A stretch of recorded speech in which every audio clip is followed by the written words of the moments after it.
and tell us our stories and our own experiences as ng MTRCB ang bawat manonood. Invested tayo sa mga karakter na pinapanood natin. Ang mga tunay na tao.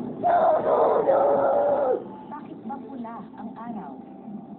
Ang bawat kwentong ating sinasabuhay ay mga mismong katotohanan ng ating pinagsasaluhan. Our shared reality. Ang ating mga sariling pamilya at ang ating mga tagumpay. At siyempre, ang kwento ng ating pusong nagmamahal. Ang bagong Pilipino ay responsabling manonood. Kaya sisiguraduhin ng MTRCB na protektahan at pagyamanin ang ating unique Filipino viewing experience.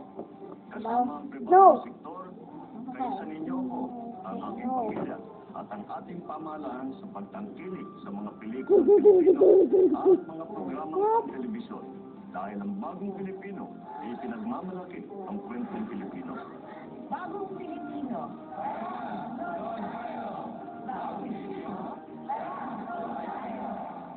Bagong Pilipino. Tara, noon tayo.